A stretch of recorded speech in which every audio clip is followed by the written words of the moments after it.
Si je te dis qu'on a balancé à notre communauté qu'on allait avoir une villa, on en a même fait un live pour dire qu'on allait avoir une villa avec une maison, un T3, un studio et vraiment avec un style super top pour les JO, etc. Et qu'au final, on n'a rien eu. Oui, on l'a pas eu. Finalement, ça s'est pas fait. J'ai envie de te dire, gros seum, gros échec. Et si je te dis que j'en parle dans cette vidéo et que je te dis tout ça sans tabou, affaire à suivre. Viens voir tout ça. Salut à tous, je suis Enjolivue, je suis décoratrice d'intérieur spécialisée pour les investisseurs et les entrepreneurs, mais également experte en sous-location professionnelle pour de la location courte durée, telle que sur des plateformes sur Booking ou sur Airbnb. Aujourd'hui, je ne vais pas vous parler de qu'est-ce que la sous-location professionnelle. Pour ça, vous avez une vidéo qui se trouvera certainement à gauche ou à droite où on vous explique vraiment les tenants et les aboutissants de cette activité et surtout de la location courte durée. Et si tu restes à la fin de la vidéo, tu auras aussi quelques petites surprises si toi aussi tu t'intéresses à faire de la sous-location professionnelle en sécurité, parce que moi, j'aime dormir sur mes deux oreilles. Donc écoute cette vidéo jusqu'au bout parce que je pense qu'elle va vraiment t'intéresser. Surtout que là, je te raconte une de nos mésaventures. J'ai envie de dire une grosse défaite. Souvent, on va vous raconter que les mondes et merveilles sur la sous-location professionnelle. Et ben oui, même aux plus expérimentés, même aux plus professionnels, ça arrive d'avoir des divergences, d'avoir des choses qui ne se passent pas comme on veut, même si on met la meilleure des volontés.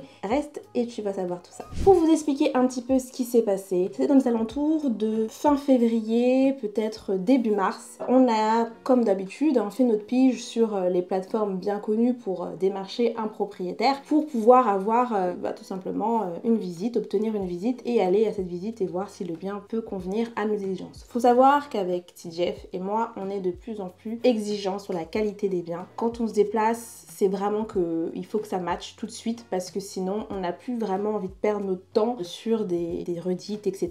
Donc c'est vraiment focaliser notre temps sur vraiment nos exigences, notre cahier des charges. Et là, en l'occurrence, il y avait plutôt une bonne pioche. Enfin, on ne savait pas que ça allait être une bonne poche au tout début. Donc, je me rends à cette visite qui est en région parisienne. C'était un T3 qui était un petit peu en mode duplex. C'était une visite qui était organisée non pas par le propriétaire lui-même, mais par une agence immobilière. Donc, je ne le savais pas forcément au début, donc c'était la petite surprise. Quand je suis arrivée, il y avait d'autres futurs locataires qui étaient intéressés par ce bien. Ça m'a pas du tout impressionnée, j'y suis allée, je suis tellement sûre que ce que je propose aux propriétaires est tellement plus avantageux que franchement j'y vais vraiment maintenant en toute sérénité. Donc je vois cet agent immobilier, il me fait le tour, on discute, ni une ni deux, je lui expose que nous sommes une société, je lui donne un petit peu toute la démarche qu'on expose au propriétaire mais cette fois-ci à l'agent immobilier. Si tu veux savoir justement comment convaincre le propriétaire ou comment convaincre un agent immobilier,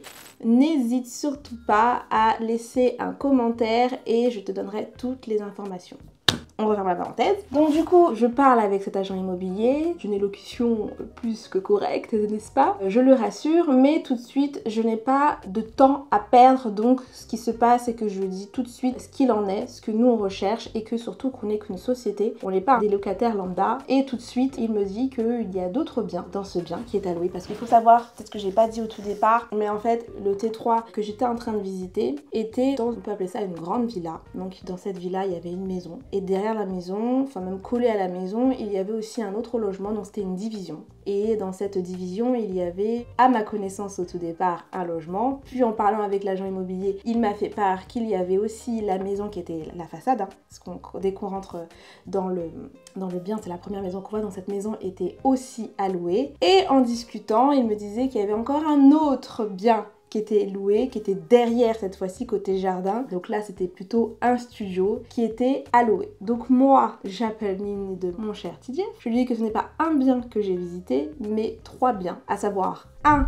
T3, un studio et une maison qui avait 3 chambres et vraiment un espace de vie très grand et une pièce qui pouvait aussi faire un office d'espace nuit. Dans le T3 il y avait du coup 2 chambres, un grand espace de vie et dans le studio il y avait quand même, c'était quand même un studio, une pièce mais avec sa salle de bain, ses toilettes séparées et une pièce aussi de stockage et aussi de l'espace extérieur, un jardin. Donc c'est quand même une grosse division qui est très intéressante sur le papier. Donc tout se passe super bien. L'agent immobilier a l'air très emballé à l'idée de concrétiser ce bail. Il me dit qu'il va en discuter avec le propriétaire. Donc moi, bien évidemment, je laisse le temps de la réflexion, je laisse revoir un petit peu tout ça. Et puis en même temps, moi, je rentre, je me pose un petit peu, j'en discute avec mon collaborateur, mon petit chef. Et du coup, effectivement, on se rend compte que ça peut être très intéressant pour plusieurs raisons. Première raison, c'est que du coup, vous avez une division. Donc forcément, vous avez 3 biens au même endroit. Donc côté gestion, d'un point de vue organisation sur les plateformes, c'est très très bénéfique parce que du coup, vous pouvez jongler s'il y a une indisponibilité, vous pouvez le placer dans un autre, etc. Donc vous ne perdez pas, il n'y a pas de fuite de clients. Deuxième chose, comme je parle souvent de l'ambiance qu'on doit avoir dans un bien, là, on aurait pu vraiment créer une synergie d'ambiance parce que en mettant ma casquette décoratrice, en regardant ce qu'il y avait sur place, effectivement, on pouvait créer quelque chose vraiment d'exceptionnel, sachant qu'il y avait de la verdure, il y avait des extérieurs, le bien était quand même assez atypique parce que le T3 était un peu en mode duplex, la maison faisait vraiment une vraie maison et il y avait déjà un petit peu un style oriental qu'on aurait pu bien plus exploiter, et le studio, il y avait quand même un grand jardin extérieur, donc c'est quand même assez appréciable pour les voyageurs. Donc il y avait vraiment quelque chose à faire et une vision que je voyais, une expérience, comme je vous le dis souvent, à proposer aux futurs voyageurs. Donc tout de suite, ça nous a parlé, ça rentrait dans nos critères. Les biens étaient plutôt bien rénovés. Bon, il y avait quelques petites finitions à revoir, mais dans l'ensemble, c'était assez positif. Nous sommes recontactés quelques jours plus tard par l'agent immobilier qui souhaite nous revoir sur place, donc nous y allons. Nous rencontrons par la même occasion le propriétaire. Nous faisons le tour de la propriété, à savoir de cette grande villa. Et puis le propriétaire est plus que content à l'idée de travailler avec nous. Donc il y a une discussion sur les montants des biens, je vais vous en parler dans quelques instants. Et du coup, là je vous fais vraiment la story de comment ça s'est passé. Et ensuite on va rentrer dans l'autre partie qui sera plutôt les chiffres. Ce qui se passe, c'est que on écoute, que le propriétaire, on lui donne nos arguments, il a l'air convaincu. On lui explique aussi d'un point de vue fiscal qu'il serait peut-être plus intéressant de le faire en meublé, ce qu'il accepte, sachant qu'il y avait déjà pas mal de choses qui étaient sur place au niveau de l'électroménager, donc c'était plus pour la partie ameublement. Donc ça, je lui explique qu'on peut tout à fait s'arranger ensemble et que c'est quelque chose que nous avons complètement l'habitude de faire, donc aucun souci. Ce qui avait l'air dans un premier temps de pas mal l'arranger parce que c'est quelqu'un qui manquait de temps, qui était pris par d'autres activités, qui était un petit peu submergé par plusieurs choses. Donc ça avait plutôt allure de lui plaire non seulement au propriétaire mais à l'agent immobilier parce qu'il savait qu'il devrait aussi chapeauter tout ça. Donc tout le monde avait l'air un petit peu content à l'idée.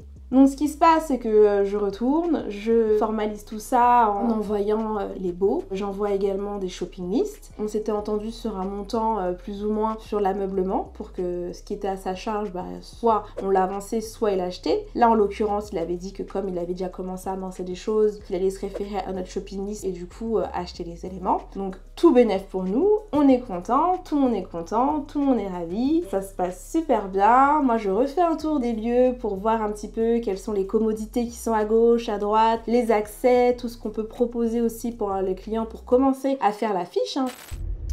Alors là, ce que je suis en train de faire, c'est que j'ai fini mes visites, mais il pleut un petit peu, c'est pas super beau, donc ce que je vais faire, c'est que je vais tout simplement regarder un peu les alentours, voir ce qu'il y a à côté, pour savoir si le bien il est intéressant ou pas par rapport à sa localisation. Comme je dis, professionnalisme, action, réaction. Et là, j'ai envie de vous dire, tout y était, donc tout était vraiment parfait. Je vais m'arrêter là juste un petit moment, juste pour vous dire maintenant, quand on est rentré, qu'est-ce qui a fait qu'on a décidé de partir sur les 3? Parce que vous allez me dire, quel était le prix de cette villa? Cette villa qui est divisée en 3 lots, à savoir la maison, où il y avait 3 chambres, plus une grande pièce, ça faisait à peu près presque 110 mètres carrés. Le T3 qui faisait à peu près 60 mètres carrés, plus ou moins. Et le studio qui faisait à peu près entre 25 et 30 mètres carrés, quelque chose comme ça. Et tout le terrain qui était autour. Alors maintenant on va parler chiffres pour vous dire, on s'est focalisé sur ça. Pourquoi on s'est dit oui, yes, c'est une bonne affaire? Parce que c'est pas tout de se dire voilà, j'ai une villa, j'ai tout ça, mais est-ce que niveau chiffres on rentrait dans nos exigences, dans notre cash flow qui était positif, ou parce que le piège, c'est que souvent ce genre de choses, ça peut être une vraie ruine. Faut pas oublier que dans cette histoire, il faut quand même avoir une certaine assise au niveau de sa trésorerie pour pouvoir, bien sûr, rien n'est gratuit, payer les loyers, parce que là, c'est important, mais aussi là, on est entré quand même sur quelque chose qui est du meublé. Donc, 3 meublés, ce qui signifie 2 mois maximum de caution. Donc, il y a quand même un budget alloué à tout ça. De caution, bien évidemment, sans les charges. Donc, il faut savoir que la maison, donc le T4, était quand même à 2000 €. La maison duplex, le T3, était comme loyer à 1200 €. Et le studio était à 700 €. Donc, ça fait quand même un certain montant. Rien qu'en loyer, on est déjà à une somme de 3900 € qu'il faut sortir mensuellement. Sachant que cette somme-là, il faut quand même la multiplier fois 2 mois supplémentaires, ce qui fait quand même un coût relatif. Donc forcément, vous avez pratiquement à débourser au total et sans l'ameublement, pratiquement 11 700 €. Ce qui correspond au premier loyer de chaque lot, donc on est à 3900. Vous avez ensuite les 2 mois de caution. On s'était fixé, donc pareil, 2 mois de caution, donc c'est 3900, parce que là on n'avait pas en plus imputé les charges, on n'était pas encore à ce niveau-là. Donc on était à peu près à 3900 x 2, qui fait à peu près 7800 de caution. Donc c'est vraiment pas rien. C'est quand même un certain montant que lorsqu'on débute, c'est compliqué quand même de partir avec ça. Je dis pas que c'est pas impossible, si on a une trésorerie, si on a les capacités financières de le faire, mais globalement, il faut quand même se dire que c'est pas rien. Voilà, ce n'est pas rien, sachant que dans ça, on n'a même pas encore mis l'ameublement et la décoration, donc on est facilement en tout une enveloppe de, en s'y prenant bien, 7000 € supplémentaires pour la décoration des trois logements, tout en sachant que nous avons des partenaires pour la literie, pour les matelas, pour les canapés, et aussi des partenaires puisque notre écosystème est fait ainsi, avec des artisans avec lesquels on a des prix, des tarifs qui sont plus ou moins adaptés par rapport à ce qui se fait, pour tout simplement faire la main d'œuvre et des choses qu'il y a à faire à l'intérieur. Donc ça, c'était vraiment des choses à connaître et à vraiment formaliser. Donc nous, ce qu'on a fait, c'est que tout simplement, on a pris un tableau et on s'est focalisé sur les prix de ce que ça allait nous revenir sur les entrées et aussi sur les sorties. Donc il faut savoir du coup qu'on avait, je vais vous donner l'exemple par exemple que je vous afficherai là, mais pour la maison, toujours se focaliser sur une vision pessimiste. On s'est dit que les loyers fixes sont à 2000 €, le prix de la nuitée 180 €, total de nuit 20 jours réservés. On a un total du coup de 3600 €. À cela maintenant on va retirer du coup les charges. Donc dans les charges on va comprendre internet, l'électricité, voilà, toutes ces choses là, des petites fournitures à gauche à droite, qu'on a estimé plus ou moins parce qu'on a des biens qui ressemblent à peu près 250 € mensuellement. Et la conciergerie, globalement pour les 3, c'est assez variable parce que ça dépend après du nombre de réservations et du système que vous avez aussi avec votre conciergerie ou la personne, le prestataire qui s'occupe. Mais on a fait une fourchette pour l'ensemble de l'eau de 1000 € par mois, 350 pour les deux gros, la maison et le T3. Et le studio 300 €. Mais ça encore c'est une variable, une moyenne pour donner un chiffre parce que ça fluctue vraiment. Donc soit un cash pour cette maison, le bénéfice 2000 €. Pour le T3, on est sur un loyer de 1200 €. Le prix de la nuitée 150 € plus ou moins. Toujours dans un total de 20 nuitées. Soit un total en chiffre d'affaires de 3000 €. Les charges, on sera à 200 €. Et ensuite conciergerie, pareil 350. Soit un cash flow, cash par mois net de 1250 €. Et enfin pour le studio, un loyer de 700 €, prix nuitée 70 €, total de nuitée 20 jours, ça nous ferait un total en chiffre d'affaires de 1400 €. On retire les charges, 100 € des charges, plus ou moins, hein. Et une conciergerie de moyenne globale, on s'est dit 300 €, ça nous revienne à peu près à 1000 € sur les 3 appartements, donc il nous ferait un cash flow mensuel de 300 € sur une vision pessimiste. Donc soit pour les 3 logements, un cash de 2550 € mensuel net. Donc ce qui n'est pas mauvais dans une vision pessimiste. On a fait la même étude avec une vision avec des chiffres par exemple qu'on a repris de nos anciens logements qui y ressemblent dans des réservations normales, quotidiennes qu'on peut avoir, donc une vision moins pessimiste. On reste toujours sur les mêmes loyers. J'ai augmenté les prix entre 15 et 20 €. On serait sur un cash pour la maison par mois à 1400 € au lieu de 1000 pour la vision pessimiste. Sur la maison du T3, on serait à 1750 € par mois net en gardant toujours les mêmes charges, pareil.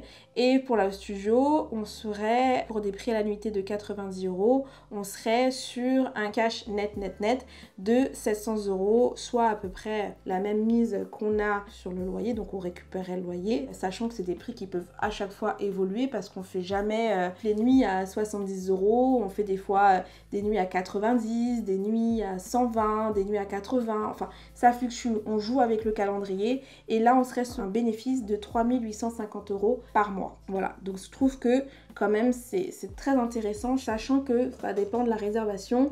On peut avoir une réservation qui tombe et c'est une personne qui reste une semaine dans la maison, par exemple du T3, et cette semaine-là, les prix étaient peut-être à 200 €, donc ça veut vraiment évoluer, mais là c'est vraiment pour vous donner le premier chiffre qui était à 2550 € net pour les 3 visions pessimistes, et une vision un peu plus positive, un peu plus optimiste et un peu plus normale, sachant que ça fluctue, on serait dans une valeur de 3 850 € net par mois, sachant que nous en avons d'autres. C'est quand même assez conséquent pour ne pas faire non plus énormément de choses dans l'appartement, parce qu'une fois que c'est mis en route, vous en fait, quand c'est bien géré, et notamment nous c'est comment ça se passe, une fois que c'est bien géré, c'est assez passif. Je ne dis pas que c'est totalement passif, mais c'est quand même, quand c'est bien fait, quand c'est bien délégué, que vous avez les bonnes équipes et que vous avez les bons process, franchement ça vous prend 4 heures dans le mois, très très sincèrement. Donc sur le papier, ça nous paraissait quand même assez sucré, sachant que nous sommes dans une période où les JO arrivent et on est tous un petit peu chamboulés par les réservations qui sont assez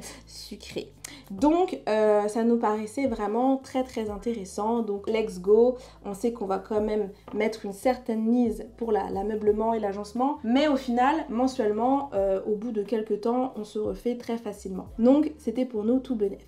Vous allez me dire pourquoi prendre le studio, sachant que voilà, ça vous revient finalement à votre mise. C'est tout simplement pour être tranquille en fait, c'est que posséder entièrement toute la villa, c'est quand même mieux que d'être dérangé par le voisin qui va nous dire voilà, qui va être peut-être un peu brouillon, qui va un peu nous déranger ou qui sera voilà. C'est pour prendre tout le lot et être tranquille et pouvoir vraiment faire notre petit bis-bis entre guillemets tranquillement et accueillir notre clientèle et voir des fois ils nous demandent d'autres biens juste à côté parce que notre cible sont souvent des professionnels et c'est vrai qu'ils ont besoin de lieux où ils sont tous au même endroit. Donc c'était assez aussi stratégique. Du coup, ce qui s'est passé, après vous avoir annoncé tous ces chiffres, vous allez me dire c'est bon, vous avez envoyé le bail, tout est clair.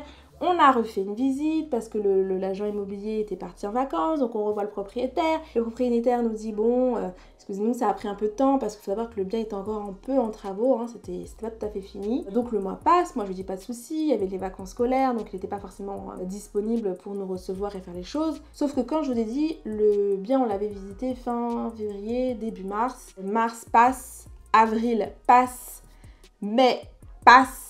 Ça commence à faire long, sachant que nous on avait commencé, parce que comme on devait signer, mais on avait pratiquement quasi les clés, mais ça ne se faisait pas, on avait commencé à acheter, on avait commencé à stocker sur place en disant bon de toute façon le propriétaire il nous ouvre comme on veut, on peut commencer à stocker nos trucs, il n'y a pas de souci. Et il y a juste à signer. Sauf que les finitions, ça prend beaucoup de temps. Souvent quand un projet il prend trop de temps ou il se fait pas facilement, il y a de la négociation, je peux l'entendre, des fois vous pouvez attendre, il faut attendre qu'on convainque, ça peut prendre du temps, c'est pas un souci. Mais là, 2-3 mois passés, c'était vraiment long, rien n'avançait. Nous, on avait d'autres projets aussi, on devait mettre du cœur à l'ouvrage et ça, c'est quand même une concentration pour une petite période donnée, mais c'est quand même une concentration. On s'est dit, voilà, ça prend du temps, le propriétaire devenait de moins en moins facile à avoir, l'agent immobilier lui-même perdait patience avec le propriétaire, parce que lui, derrière, il avait quand même une commission de 2500 €. Donc il voulait absolument faire passer ce projet-là avec nous, parce que cette commission, ce qu'il faut savoir, c'est que c'était nous aussi qui allons la payer, mais on croyait en notre projet, on savait que on allait vraiment avoir retour sur investissement, donc c'était pas un souci. Mais l'agent immobilier relance le propriétaire ne répond pas, le propriétaire ne sait pas quand est-ce que ses travaux finissent. Moi, quand je vois le propriétaire sur place, il me laisse sur le carreau, il répond pas ou il est pas là, ça sentait mauvais. On est reparti le voir. Quand on repart le voir, il nous dit oui, désolé, ça a pris un peu de temps, mais là vous avez vu, dans une semaine c'est fini. On dit bah écoutez, c'est la dernière fois, est-ce que dans une semaine c'est fini ou c'est pas fini? Mais en même temps, on apprend quoi? On apprend que en fait, il n'y avait pas 3 lots dans la maison, mais 4 lots. Et en fait, il y avait un autre lot qui est un peu aménagé sous-sol. Et du coup, il y avait aussi une personne, et une personne qui vivait. Donc là, on s'est dit, ok, 1, ça prend du temps. 2, foncièrement, il y a quelqu'un qui vit là et j'ai pas forcément envie d'avoir cette personne sous le dos. 3, il y avait énormément de débris encore dus aux travaux, des voitures, des camions qui n'étaient pas débarrassés et que ça n'avait pas l'air de se faire tout de suite. Donc ce qui s'est passé, c'est que nous avons décidé d'arrêter ce projet, de ne pas aller jusqu'au bout, de s'arrêter là parce que ça prenait beaucoup trop de temps et vous savez comment le temps c'est important et on insiste souvent là-dessus qu'il ne faut pas négliger ça et que c'est du temps qu'on perd dans ce projet, qu'on peut mettre plus d'énergie dans d'autres projets. Donc nous avons décidé, j'en vais même pas vous dire à contre-cœur, mais je pense que ça nous a amené sur le fait que c'était pas pour nous. Voilà, c'était pas fait pour nous, ça n'allait pas se faire, ça allait être compliqué, ça allait être laborieux, sachant qu'en plus on n'avait même pas encore testé tout ce qui était robinetterie parce que en venant sur place, je lui avais déjà dit qu'il y avait des choses qui étaient pas très cohérentes dans les salles de bain pour la circulation, etc. On s'est dit ça va être galère, puis si en plus on a un problème pour le joindre, ça va être compliqué. Donc on a décidé de s'arrêter là avec l'agent immobilier et avec le propriétaire et on a récupéré nos affaires. Même ça c'était compliqué de pouvoir rentrer dans l'appartement, dans la maison pour récupérer ce qu'on avait acheté. Bref, ça n'annonçait rien de bon. Donc nous avons décidé d'arrêter. Voilà, d'arrêter et de reprendre nos clics et nos claques. Même l'agent immobilier s'est dit, bah moi aussi je lâche l'affaire avec ce propriétaire parce qu'il n'était pas prêt, il était trop désorganisé. Il nous avait promis de faire l'ameublement, il n'avait pas les fonds. Donc il voulait qu'on avance les fonds, les 10 000 euros que je vous ai présenté, presque les 11 000 euros, sachant que nous, on ne pouvait pas avancer 11 000 euros alors qu'on lui paye le loyer, on paye tout, en plus on paye les meubles encore et lui, non, il y avait beaucoup trop de risques et on voyait que du coup, que comme il n'était pas très réactif, pas très rigoureux, on arrête. Voilà, faut pas aller non plus se casser la pipe pour rien et ça a été une décision qui était un peu dure parce qu'en faisant nos chiffres, en calculant, en voyant le secteur, etc., c'était un bon produit. La villa, elle avait quand même du cachet. Ce qu'on pouvait faire à l'intérieur, c'était vachement intéressant. Mais non, en fait, c'était juste pas possible. C'est pour vous dire que le projet, on a commencé à le visiter fin février, début mars, sachant que nous aussi on avait des projets au mois de juin et on a tout arrêté pour en mai. Donc vous voyez quand même qu'il y a eu quand même un laps de temps. Mars, avril, mai, presque 3 mois d'attente, c'était beaucoup trop long. Donc on a complètement décidé de mettre fin à ça. Qu'est-ce que ça veut dire? Ça veut dire que déjà premièrement, la sous-location devient de plus en plus compliquée. La sous-location, ça devient de plus en plus compliqué parce qu'il y a de plus en plus de concurrents. Il y a de plus en plus de concurrents qui font de la sous-location professionnelle, mais aussi beaucoup de personnes qui cherchent des logements. Donc vous êtes aussi en concurrence avec ces personnes-là. C'est pour ça que nous, on essaie de chercher un nouveau secteur, des nouveaux types de biens où les gens vont être un peu moins regardants. Et il faut aussi être réactif et avoir une assise sur sa trésorerie, avoir vraiment cette aisance de pouvoir mettre de l'argent tout de suite. Cette vidéo, elle a un caractère à vous raconter tout simplement qu'il n'y a pas que des succès en sous-location professionnelle. Aujourd'hui, c'est sûr que tout le monde s'y intéresse, que ce soit des marchands de biens, que ce soit des gens qui faisaient que du locatif, que ce soit des gens qui ont déjà des biens en locatif et qui veulent basculer en LCD parce que le gain est plus important. Mais l'expertise et aussi, j'ai envie de dire, toute la procédure qu'il y a à avoir, toute l'organisation demande aussi une certaine rigueur et un certain professionnalisme. La courte durée qu'on faisait il y a peut-être 2 ans avant, voire 3 ans avant, n'est plus la même aujourd'hui. Elle s'est extrêmement professionnalisée et il y a extrêmement de concurrents. Vous avez certainement dû vous apercevoir que vous avez plus de réservations sur Booking que sur Airbnb. Cela s'explique aussi parce qu'il y a un grand nombre de personnes qui mettent de plus en plus leur annonce sur Airbnb et Airbnb se concentre sur des lieux atypiques. D'où aussi l'idée, c'était de prendre cette villa pour en faire un bien, une expérience atypique qui collerait parfaitement avec l'algorithme aussi d'Airbnb pour que sur vos bookings ça se réserve bien, mais sur Airbnb ça se réserve tout aussi bien. Dans la sous-location professionnelle, voilà, on est professionnel, ça fait un long moment maintenant que nous faisons ça et il y a aussi des échecs. Mais face à ces échecs, faut pas non plus se sentir frustré parce que ça vous protège aussi des fois de bêtises ou de choses qui n'allaient pas aller et ça vous donne aussi un coup de boost pour vous dire bah maintenant on n'a pas eu de succès, voilà, on n'a pas eu ce bien, le propriétaire, l'agent immobilier, ça s'est pas passé comme on voulait, nous n'avons pas eu la villa, nous ne l'avons pas eu, mais aujourd'hui ça nous a donné un peu plus de rebond sur nos stratégies, sur où on voulait aller, sur encore nos exigences, on les a encore plus filtrées en entonnoir pour savoir où est-ce qu'on voulait aller, dans quel secteur et quelle était aussi notre aisance en trésorerie pour y aller ou ne pas y aller. Est-ce que c'est bien beau d'y aller même si on a la trésorerie, mais est-ce que c'est profitable? Est-ce qu'il y a un bénéfice à faire? Est-ce que c'est rentable ou pas? Avoir un échec, c'est pour pouvoir mieux rebondir, pour avoir un meilleur succès. On n'a pas eu la villa, mais on est toujours en quête pour en avoir les biens qui répondent à nos exigences et c'est pas facile, mais en tout cas on met les moyens. Donc c'est pour vous dire tout simplement que la sous-location professionnelle, certes, je vous dis ça peut être quelque chose qui peut être plus ou moins passif, il faut quand même avant que ça le soit créer son équipe, créer les procédures, avoir l'organisation derrière pour que vous derrière ça soit à déléguer. C'est pas forcément le sujet de cette vidéo, mais c'est pour vous dire que même les professionnels peuvent échouer. Donc même les novices, ne soyez pas frustrés à l'idée de ne pas avoir des retours sur les propriétaires parce que des fois, vous avez un retour, il vous dit oui, mais ça ne se passe pas. Et là, clairement, c'est ce qui nous est arrivé. Ça ne s'est pas passé. On n'a tout simplement pas eu cette vie-là, mais on s'accroche, on y croit et qui sait, peut-être que on aura un autre bien qui sera beaucoup plus intéressant que celui-ci. On ne désespère pas. Et surtout, on continue les piges et on n'a rien sans rien. Donc accrochez-vous. C'est la fin de cette vidéo. Comme je vous l'ai dit au tout début, ceux qui sont intéressés, ne serait-ce que pour connaître la sous-location professionnelle, n'hésitez pas à nous contacter, à laisser un petit mail en bas, mais surtout à cliquer le lien pour aller sur notre site et connaître tous les tenants et les aboutissants de la sous-location professionnelle. On accompagne maintenant pratiquement près de 100 personnes qui ont fait le choix de nous suivre avec notre formation un peu hybride. Ce n'est pas juste une formation où tu prends ta plateforme et tu te débrouilles. Selon les options, tu auras vraiment tout type d'accompagnement qui pourront te correspondre pour faire de la sous-location professionnelle, avoir d'autres biens et changer un petit peu ton quotidien parce qu'en ce moment c'est dur, l'inflation. Enfin, je vous dis à bientôt pour une autre vidéo et après la défaite, peut-être qu'il y a le succès. Ciao, ciao!